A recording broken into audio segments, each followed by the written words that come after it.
Our second keynote for this morning is Corby Hovis here? Yeah, all right. So, second keynote from National Science Foundation, Corby Hovis is going to talk to us about cybersecurity education and workforce development.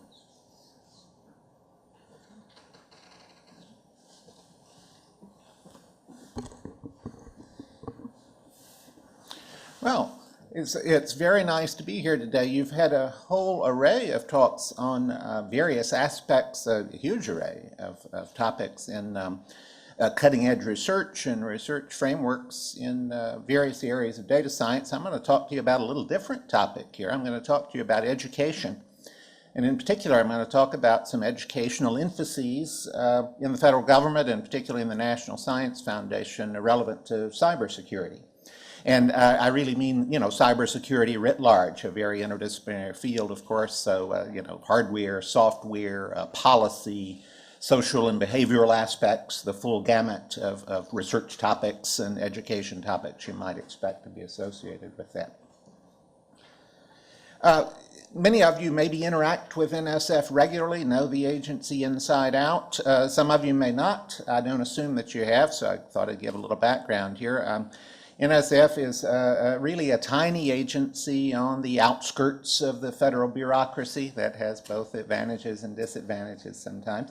But we are all located in one building in Arlington, Virginia. Well, really, we occupy a few floors of a building next door. We've grown a little bit in recent years, but we're all in one place. We're not spread out over the country, or we're quite small.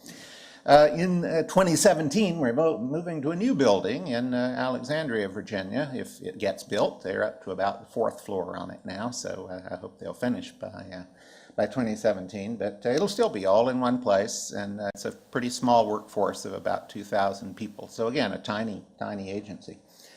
NSF was founded in the post-war years.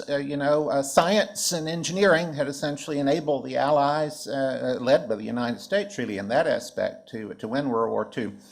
And in the post-war years, NSF was founded to kind of allay the fear that the U.S. might be falling behind or might be in danger of falling behind as a leader in science and technology.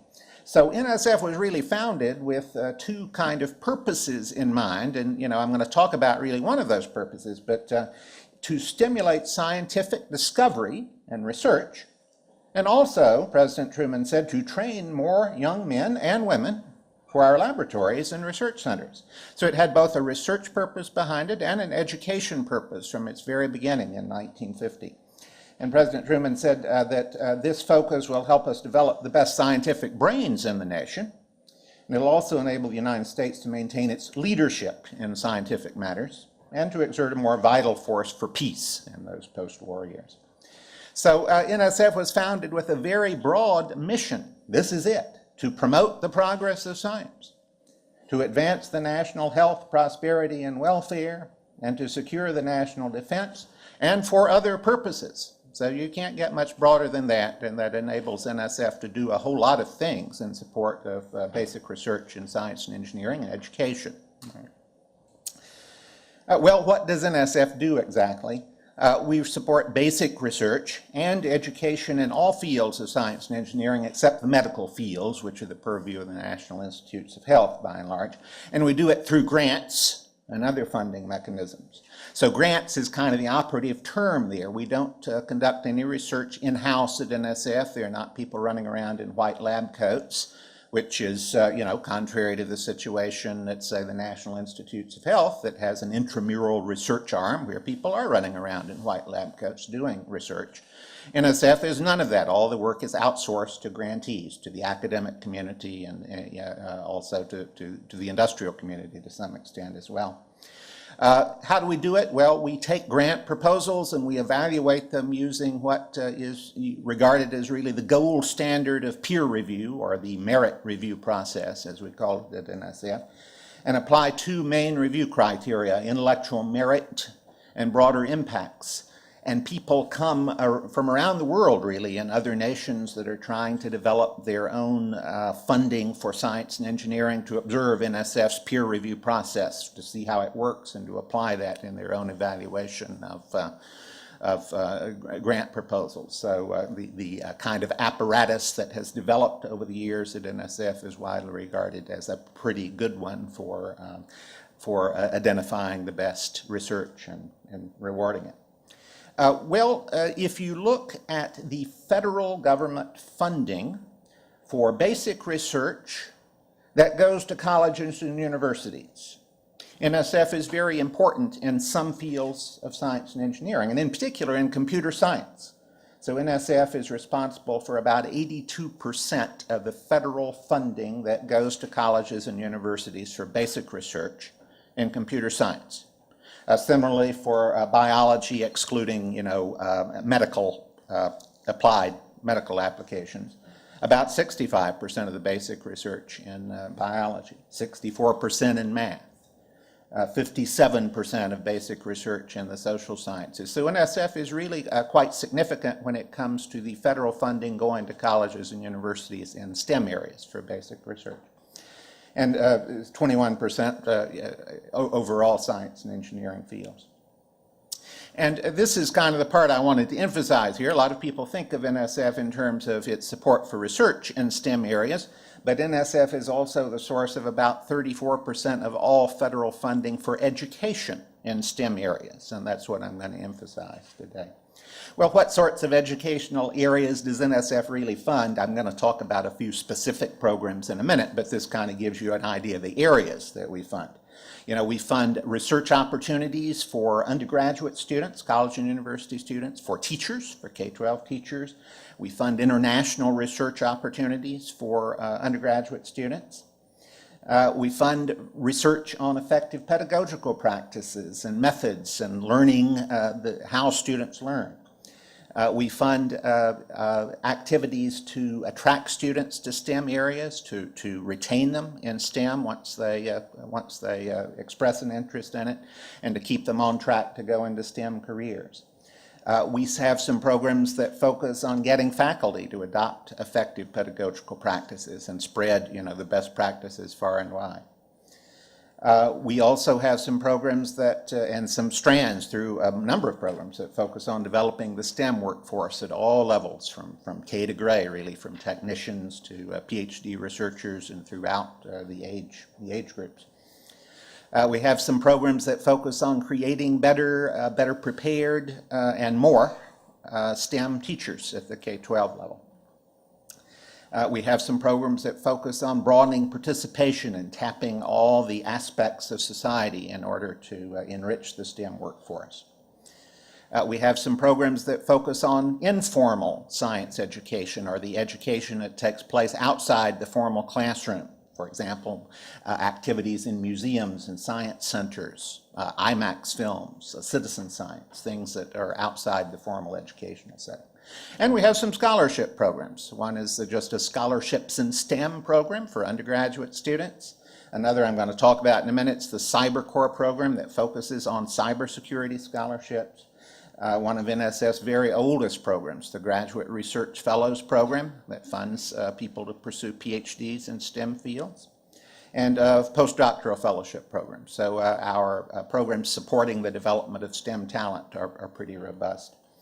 We also run a couple of programs for the White House that recognize both America's best K-12 STEM teachers, called the Presidential Awards for Excellence in Science and Engineering Education, and a program that focuses on recognizing mentoring in STEM, mostly at the college level, and those are White House programs that NSF runs for the White House.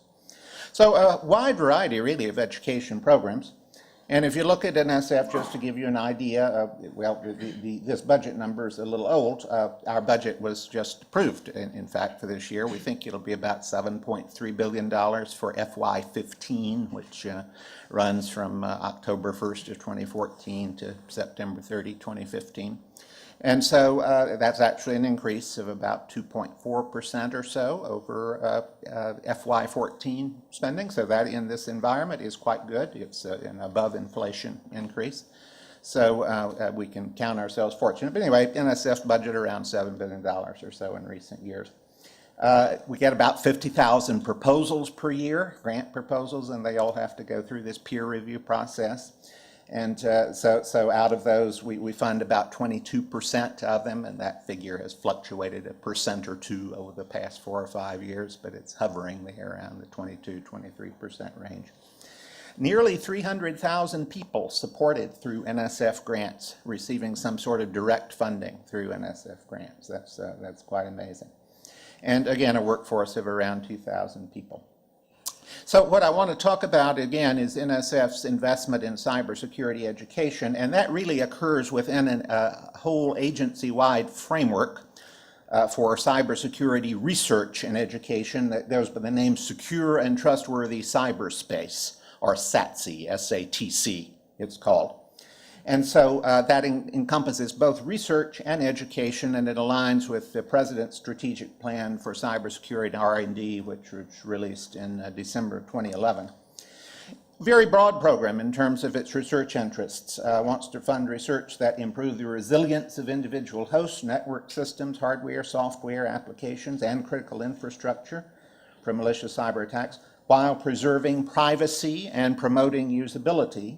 And it also recognizes that it's important to understand the economic, social, and behavioral factors that affect the use and deployment of these systems. So a very broad research program with an education focus as well. It's an NSF-wide program, which means the various units of NSF all contribute to it, okay? And in particular, of course, the computer science directorate contributes to it, but also education contributes to it, the engineering contributes to it, and social and behavioral sciences invest in this area as well across NSF. So it's about a $100 million investment, all right? Now, to switch to how opportunities for cybersecurity education fit within this framework, I'm going to talk about some opportunities that would be focused on cybersecurity education, and they occur within this SATC, or Secure and Trustworthy Cyberspace umbrella. And then I'm going to talk about some programs that support cybersecurity education, but are not focused on that. They support other things as well, all right? So the first program I want to talk about is the CyberCorps, or Scholarship for Service program. It's one of those programs I mentioned a minute ago that provides scholarships for students. And it's designed really with two aims in mind. One is to provide the scholarships for students.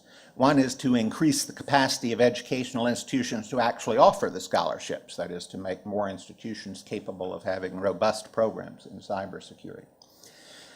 So it has two tracks, that scholarship track to provide the scholarships for the students, and then a so-called capacity building track to enable institutions to build faculty expertise and conduct outreach and develop curricula and do the kinds of things that may enable more institutions to offer the scholarships over time for cybersecurity.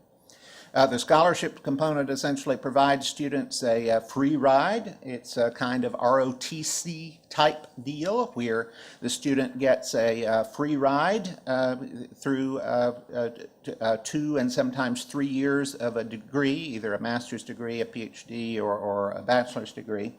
And in exchange for those 2 or sometimes 3 years of support, the student goes to work for a federal agency after graduation for the period of time that he or she received the scholarship. So again, it's kind of an ROTC type payback, a scholarship for service.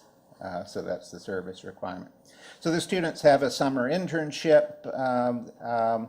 They have to be U.S. citizens, they have to be enrolled in a program within 2 or 3 years of graduation, and they also have to be eligible for federal employment, all right, which means in many cases they have to be able to obtain a security clearance.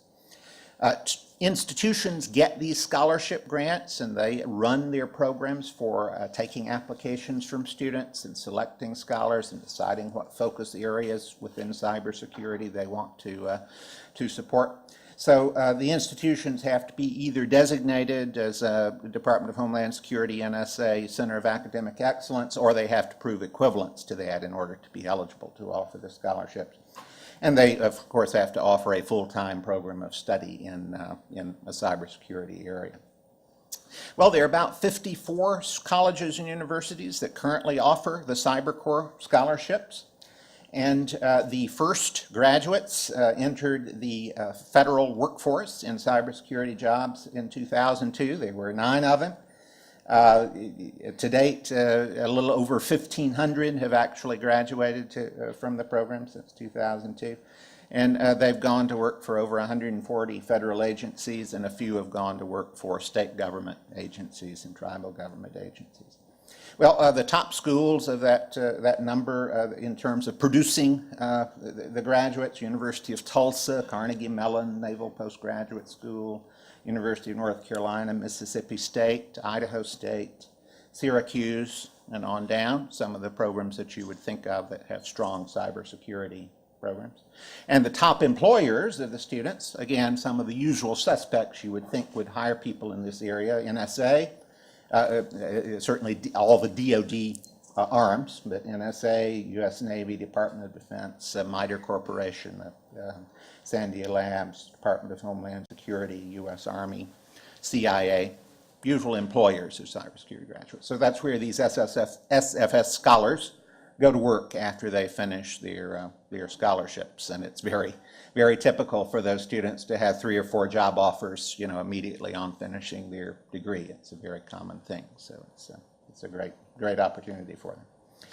That other arm of the program to build capacity, projects can do a number of things, but one of them is to develop faculty expertise, to develop curriculum guidelines for new curricula, deploying curricula, spreading best practices, developing pathways for students, articulations that enable students to go from 2-year programs into 4-year programs that are cybersecurity focused, developing pathways between 4-year programs and graduate schools, developing kind of new degree programs that maybe are fast-track bachelor's, master's programs, other accelerated degree programs for veterans and career changers to kind of boost the workforce and tap some great potential workers in this area.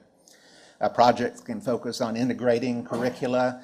Cybersecurity is, of course, very broad, and infusing cybersecurity topics throughout the curriculum is a big need. So projects that tackle this in innovative ways we fund.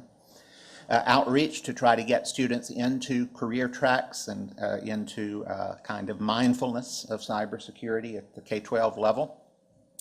And projects to increase the diversity of the cybersecurity workforce are also something that the program supports.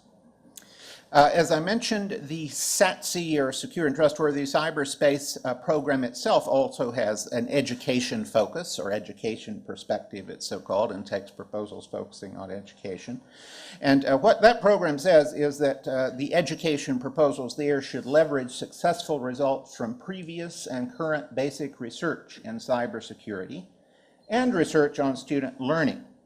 So project proposals there can be up to 300,000 in size and with a duration of 2 years. So both the SFS, or CyberCorps program, and the SATC, or Secure and Trustworthy Cyberspace program, offer focused educational opportunities for cybersecurity.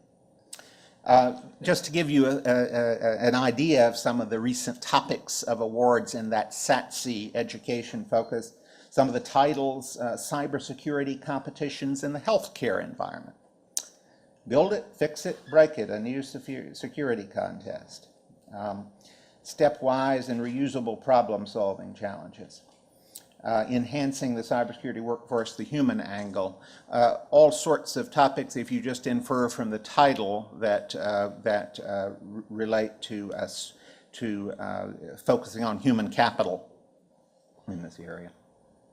Another program which we have, which supports cybersecurity education, but also in a number of other areas as well, focuses really on the two-year college level, and it's called Advanced Technological Education.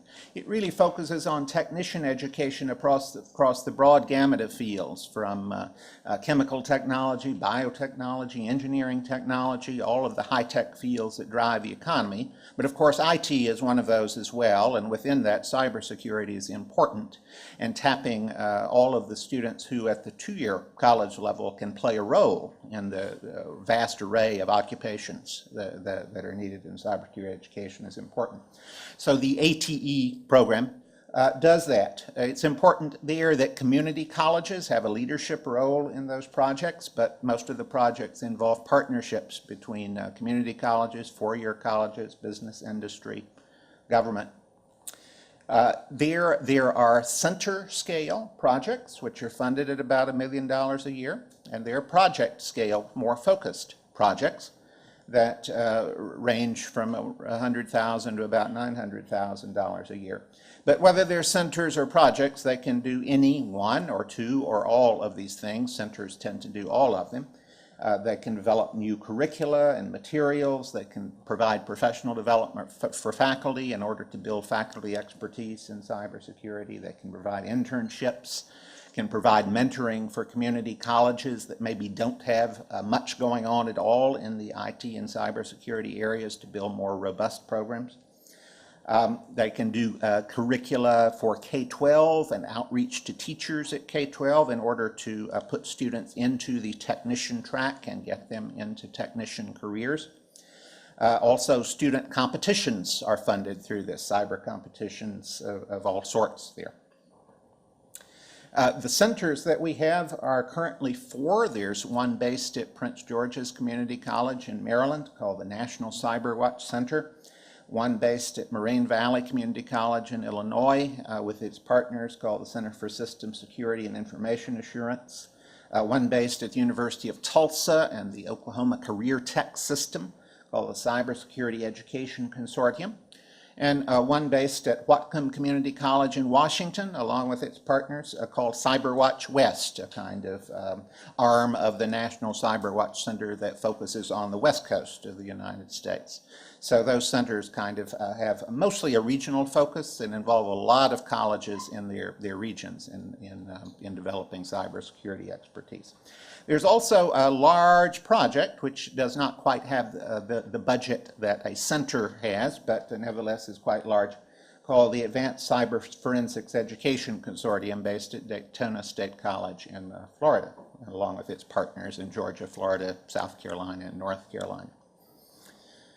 One of the outcomes of these efforts in the ATE program have been the development of the National Security Agency and Department of Homeland Security designation Center of Academic Excellence for two-year institutions, which enables them to get some recognition for developing cybersecurity programs, robust cybersecurity programs, and having kind of employers recognize that the curriculum meets some standard of adequacy in this area. So that's one thing our ATE centers have done along those lines.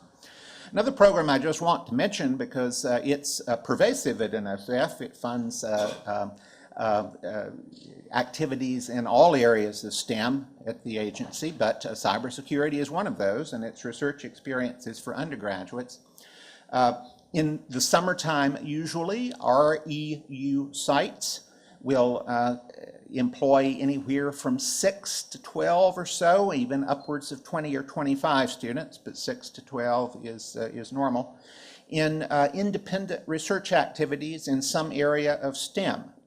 And so universities and colleges will host these REU sites, take applications from students from all over the country for them, really, and provide 8 to 10 week intensive, mostly independent to the extent possible, mentored research for students in all areas. And so there's a strong emphasis on attracting students from institutions that don't normally have research opportunities during their academic years.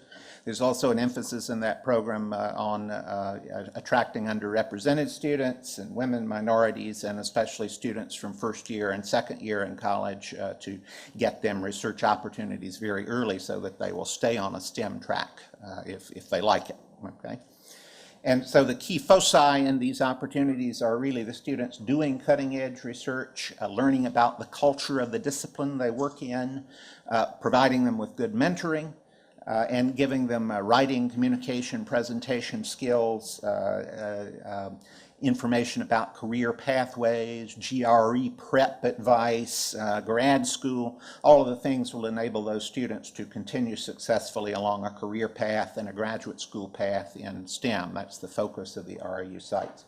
But we have a number of those RU sites that focus on cybersecurity. Some just involve cybersecurity as maybe one or two research topics, but we have a number here that actually focus on cybersecurity. And so University of Connecticut, one at University of Arkansas, Little Rock, New York Institute of Technology, Florida International University, Indiana University, University of Nebraska, Purdue, University of Maryland, Dakota State University, University of Rhode Island, all had these summer REU sites where students really are focusing on research topics in areas of cybersecurity. So it's a nice thing to know about if you're a student or if you're a faculty member and have pretty robust research going on in one of those areas yourself. It's a nice thing to apply for and host some students doing research in the summertime.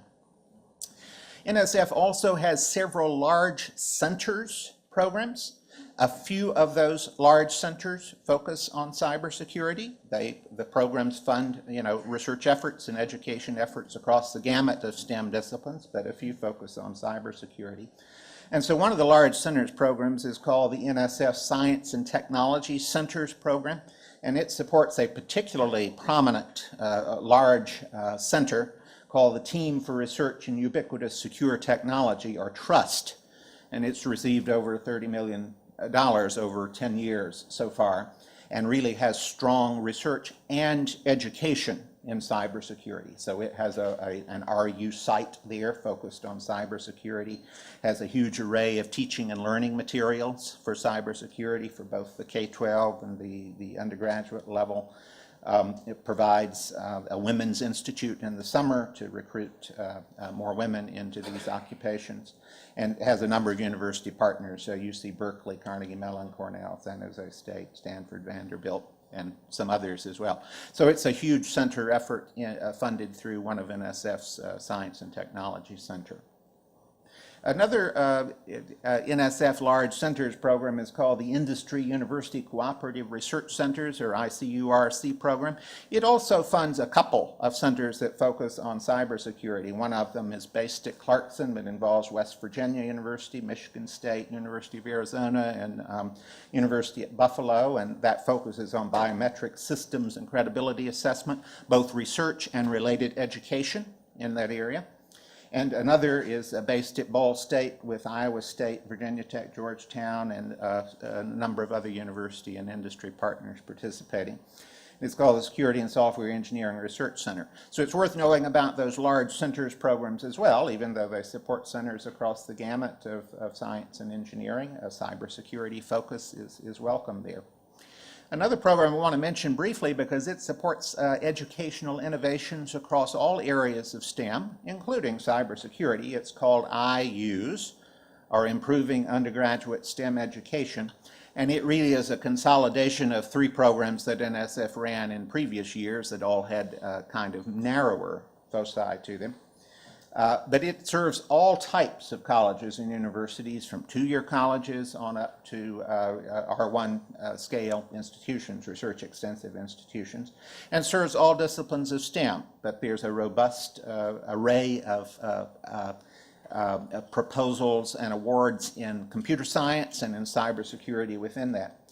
So it has the goals of improving STEM learning and learning environments, broadening participation and institutional capacity for STEM learning, and for building the professional workforce. So pretty broad goals, and so a lot of innovative project ideas that you have within those goals can fit into the program. Within that, there are really two tracks, and tracks usually kind of indicate mainly broad umbrellas and funding sizes within the program. One of them is just called Engaged Student Learning, and that's really about designing, implementing, measuring, and assessing new ideas to engage, to give students a more engaged experience in the classroom. So instead of having instructors who stand as I am up and lecturing to you, we know that most students learn best when they're actively engaged in the learning process, many with other students, with instructors being a kind of guide. So novel projects that engage students in the learning process and measure the effects on students are funded within that track. The other track is really to spread best practices along those lines far and wide throughout the academic enterprise. And so it's called institutional and community transformation. So it could be about spreading best practices within a large institution, that is spreading proven pedagogical techniques that focus on engaged student learning in a large institution, or it could be about bringing culture change about in the academic community as a whole and spreading those practices far and wide and making it so lecturing is less and less common across the whole educational landscape in STEM. So any good ideas that you have that might fit in cybersecurity or in other areas of STEM along those lines, the IUSE program at the undergraduate level is willing to entertain. So it's kind of an important program to know about. And so I have just a list of places to go for further information if you're intrigued by any of those programs I mentioned. To tell the truth, if you go to NSF's website, nsf.gov, and just type one of those acronyms into the little search box up at the top of the page, so you type SFSN or SATSEN or whatever, you'll pretty much go to these resources. You don't really need to know the URLs for them, but I put them there for you. So if you're interested in any of those, I'd be happy to talk with you about the programs, and you can go to the website and read about those grant programs. Thanks very much.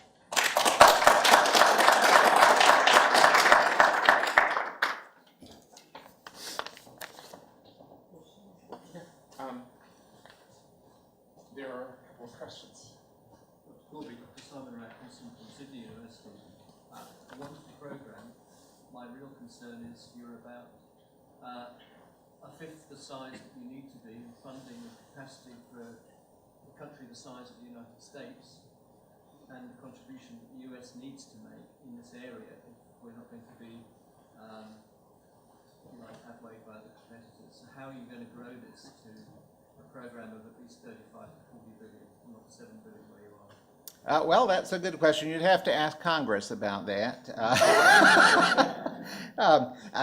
I think most of us think that we're pretty fortunate to have even a flat budget in the current budgetary constraints, where the whole discretionary budget of the United States is essentially flat. And in fact, we are growing at a little bit above inflation, at least in FY15. So that is considered good. And I do not know the answer to your question, except that R&D activities we know are vital have been vital to the economic competitiveness of the nation. And I think that people just need to keep stressing that, and stressing the wide examples of NSF basic research that has had a payoff down the line, that no one ever projected at the time it might, and see if those examples kind of excite increased emphasis on that. But, they're very, the kind of limitations on the domestic budget, because of entitlement spending are just kind of, they're kind of stark. So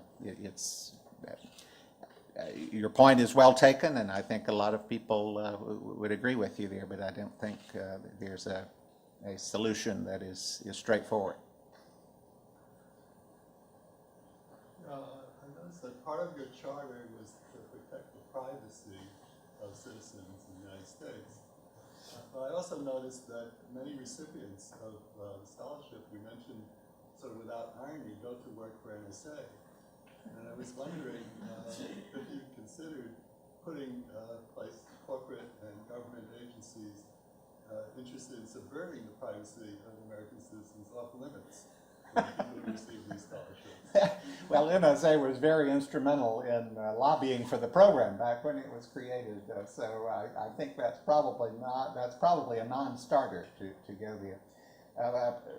plus, you know, a lot of the students who go into this program are very excited by NSA and CIA and other, you know, the kind of those agencies. So to take them off the table would deter a lot of students from kind of pursuing the program. I think it's a point well taken. We could be working at cross purposes here. NIH has grant or funding mechanisms like the SBIR to help transition things into the private sector, which might be part of the way to address those concerns. Is there an equivalent mechanism for NSF? Well, NSF has an SBIR program, and I do not know myself what we might have done in terms of fostering startups in the cybersecurity and data science area. I haven't researched it myself and don't work in that program, but it's a pretty robust program at NSF. Well, thank you very much. Thank you. And we also Oh, sorry, you're trying to get behind me. Thank you, sir. On the behalf of Academy of Science and Engineering, we want to acknowledge and appreciate today's keynote speaker, Dr. Corby Hovis, Lead Program Director, Division of Undergraduate Education, National Science Foundation. I request Dr. Justin Jhan, Conference Steering Chair, to give away this appreciation awards.